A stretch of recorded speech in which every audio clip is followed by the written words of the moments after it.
سورہ العصر میں اللہ قسم کھا کر فرماتا ہے کہ زمانے کی قسم، یقیناً ہر انسان نقصان میں ہے۔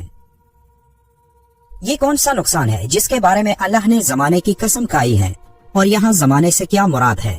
کون سے زمانے کی قسم؟ اثر اصل میں ہے کیا؟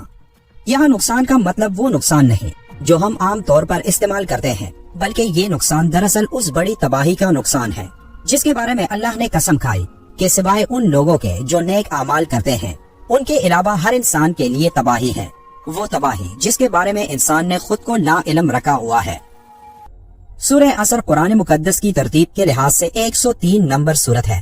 یہ نام سورہ کی پہلی آیت کے لفظ العصر سے ماخوذ ہے۔ یہ سورت جامع اور مختصر کلام کا بے مثال نمونہ ہے۔ اس کے اندر چند الفاظ میں معنی کی ایک دنیا بھر دی گئی ہے۔ اس میں بالکل دو ٹوک طریقے سے بتا دیا گیا ہے کہ انسان کی فلاح کا راستہ کون سا ہے اور اس کی تباہی اور بربادی کا راستہ کون سا۔ امام شافعی نے بہت صحیح کہا ہے کہ اگر لوگ اس سورت پر غور کریں تو یہی ان کی ہدایت کے لیے کافی ہے۔ اس سورت میں اللہ عصر کی قسم کھا کر فرما رہا ہے۔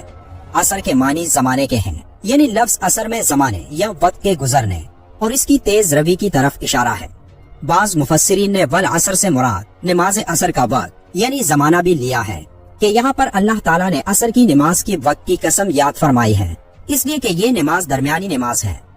حدیث شریف میں آیا ہے کہ نماز عصر کی فکر کرو کیونکہ یہ بڑی خطرے والی نماز ہے۔ خطرے والی نماز سے مراد یہی ہے کہ یہ دن کی درمیانی نماز ہے، اس لیے اس کے چھوٹنے یا قضا ہونے کا خطرہ زیادہ ہوتا ہے۔ عام طور سے عصر کے وقت لوگ اپنے کاموں، تجارت، نوکری یا دیگر مصروفیات میں گم ہوتے ہیں، اس لیے یہاں بعض مفسرین نے یہ مانی لیا ہے کہ والعصر فرما کر اللہ تعالیٰ عصر کی نماز کے وقت کی قسم یاد فرما رہا ہے تاکہ اس نماز کی اہمیت کو واضح کر دیا جائے۔ لیکن اس کے علاوہ یہاں ایک ایسی بات بھی پوشیدہ ہے جو اپنے اندر ایک پوری کائنات رکھتی ہے۔ لفظ عصر اصل میں نچوڑنے کو کہتے ہیں، جس عصر یعنی زمانے کی قسم کھائی گئی ہے۔ یہ قسم اس اہمیت کی بنا پر ہے جو دن کے اس موقع کو حاصل ہے، کیونکہ یہ وقت انسانوں کی حیات اور نظام زندگی کے خاتمے کا وقت ہوتا ہے، اور یہ وقت انتہائی مختصر ہوتا ہے جو جلدی گزر جاتا ہے۔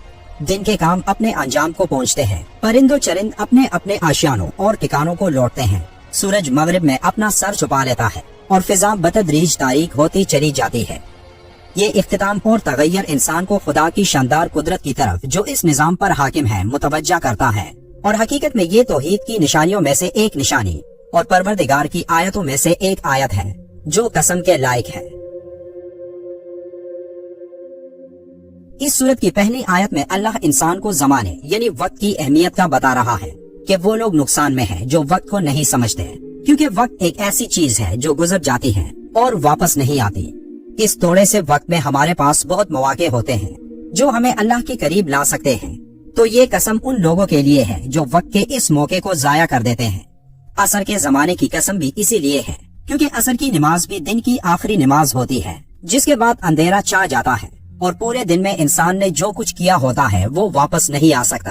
اس کی مثال ایسی ہے جیسے کوئی برف کے ٹکڑے فروخت کرتا ہے جو دن کی روشنی میں تیزی سے پگھلتی ہے، اس لیے اس شخص کی کوشش ہوتی ہے کہ جلد سے جلد اس تمام برف کو فروخت کر کے زیادہ سے زیادہ منافع کمائے، کیونکہ اگر وہ برف فروخت کیے بغیر پگھل گئی تو اس کے پورے دن کی محنت ضائع ہو جائے گی، یعنی عمر کی جو مدت انسان کو دی گئی ہے وہ برف کے گلنے کی طرح تیزی سے گزر رہی ہے۔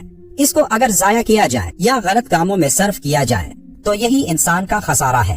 اس صورت میں انسان کا لفظ استعمال ہوا ہے جو واحد ہے، لیکن یہاں اس کا مطلب دنیا کے تمام انسان ہیں، کیونکہ یہ صورت جو بھی پڑھتا ہے وہ یہی سمجھتا ہے کہ اس میں اس کے بارے میں بات ہو رہی ہے۔ جیسے قیامت کے روز ہر انسان اپنے بارے میں ہی فکر مند ہوگا سوائے حضرت محمد صلی اللہ علیہ وآلہ وسلم کے۔ انسان خسارے سے الگ نہیں ہو سکتا، کیونکہ خسارے کے معنی ہے اصل مال کا ضائع ہو جانا، اور انسان کا اصل مال اس کی عمر ہے، اور وہ بہت کم اپنی عمر کے ضائع ہونے سے بچ سکتا ہے، کیونکہ انسان کے اوپر جو وقت بھی گزر رہا ہے اس سے اگر وہ گناہوں میں مصروف رہے تو اس کے نقصان میں کوئی شک نہیں۔ سورہ العصر کی اس آیت میں یہ وارننگ دی گئی ہے کہ ہر انسان اصل میں خسارے اور نقصان میں مبتلا ہے سوائے مومنین اور صالحین کے۔ سورہ عصر وہ 4 نکاتی ایجنڈا ہے جو انسان کو دنیا اور آخرت کی کامیابیوں سے ہمکنار کر سکتا ہے، یعنی ایمان، عمل صالح، تواصو بالحق اور تواصو بالصبر۔ سورہ عصر کا اگر گہرائی سے جائزہ لیں تو جو بات سمجھ میں آتی ہے تو وہ یہ کہ یہی چاروں امور نیکی پر گامزن لوگوں اور برائی پر گامزن لوگوں